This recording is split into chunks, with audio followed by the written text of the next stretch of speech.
Hey, sorry about the job. You weren't the worst teacher we've ever had, if that helps. Think I can put that on my resume? Well, listen. There's an open photo call at the New York Bulletin. I just sent a shot in yesterday. It's not much money, but it's money. That's Robbie Robertson's paper. We used to work together at the Bugle. I think I know just what he'd like. Thanks, Miles. No problem. I might send him a few more shots, too, if I have time. Robbie always said, don't show me the city, show me New York. Ain't that something?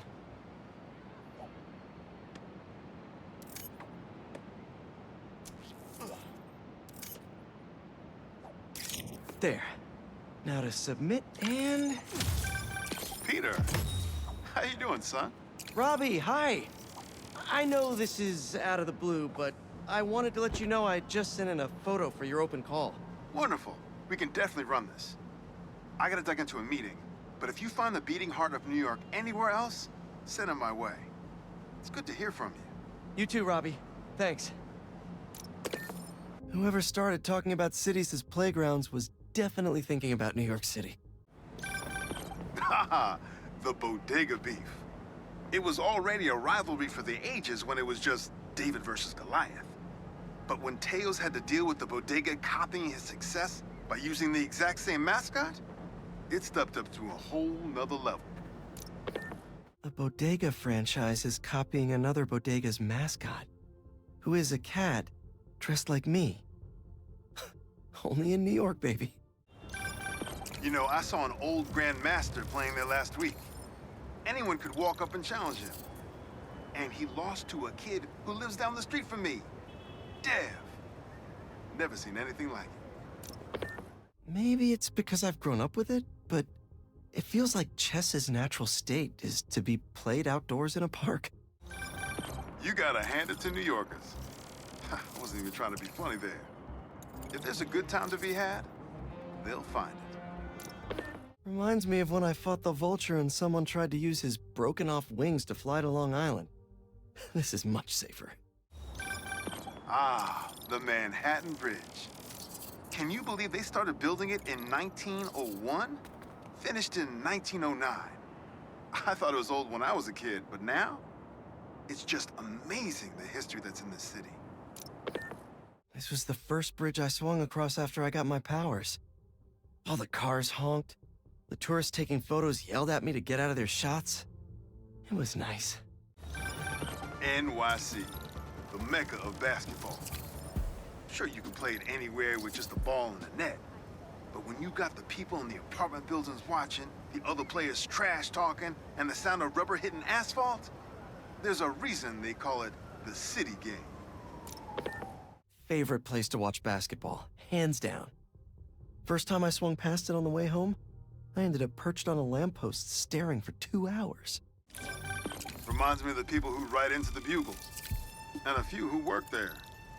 Freedom of speech is a beautiful thing, but saying a thing over and over again doesn't make it true. Well, given all that's happened in the last few years, predicting increasingly wild events only seems sensible. Sometimes, I worry with all the terrible things that happen in our city. People be afraid to leave their homes, live their lives. But not today.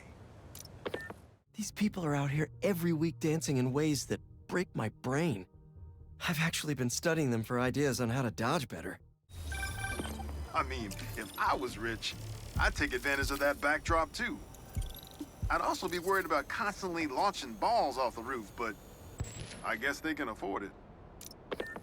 Harry's favorite tennis court.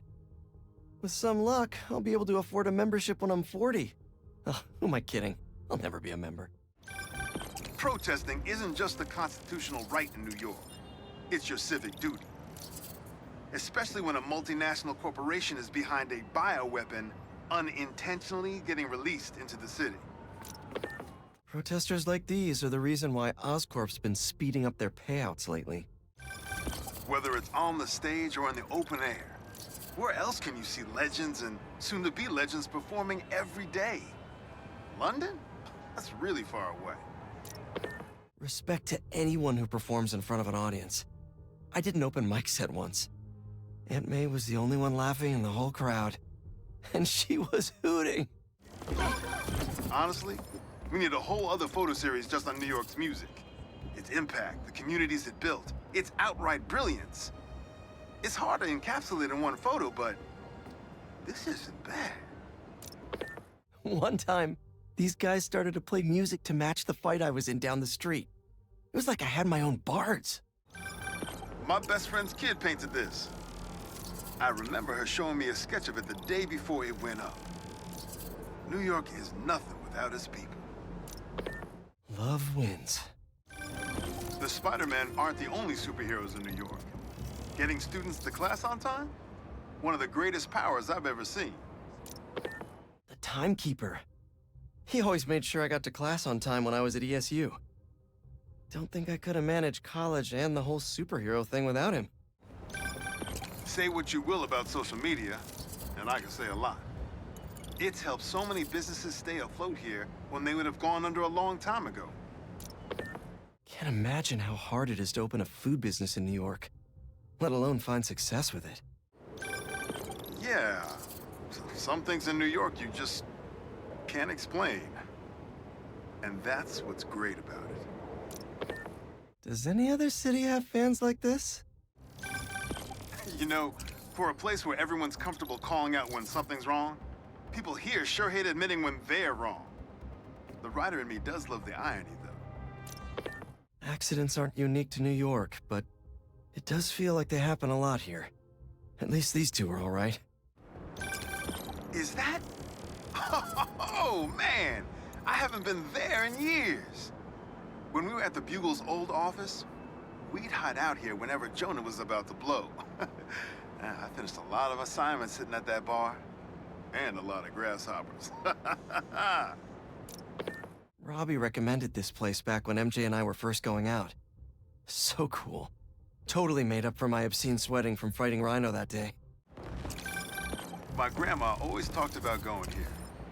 She'd walk across the bridge every Sunday to get the freshest vegetables in the city. But one time, she was late and the guy in front of her bought all the tomatoes. And that's how she met my grandpa. Little Odessa has one of the oldest farmers markets in the city. What better place to find a slice of New York life? When my son was growing up, I helped coach his youth baseball team here. Every game we played, the parents talked more trash than the kids, myself included. Uncle Ben taught me baseball here.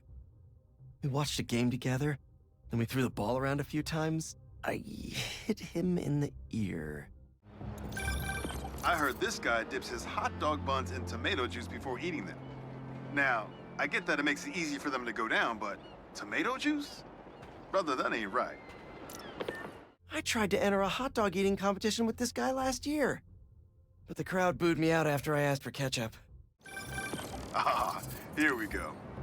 Now, I'll admit, I first walked into his shop because of all the articles about his new flavors, but his traditional ones would have kept me coming back. Sometimes a classic is a classic for a reason. If this city doesn't have the thing you want, you're probably not looking hard enough. New York's always had a thriving underground wrestling scene. Even been to a few shows myself. That combination of theatricality with amazing feats of strength and athleticism, it's electrifying. Ah, the old days. Hey, Robbie, you got the photo? I think it's a good one to close my submissions with. Yeah, it's fantastic. But I'm a bit surprised you're stopping now since you left out two of the biggest parts of New York. The Spider-Men. I mean, I don't know if they're that big. And they are kind of controversial. Everything I see in these photos, all the stories and history and life, none of it would still be here if it wasn't for the Spider-Man. I hope they know that. I bet they have some idea. Well, thanks for the photos, Peter. You've always been better at this than you give yourself credit for. I don't think that... Thanks, Robbie.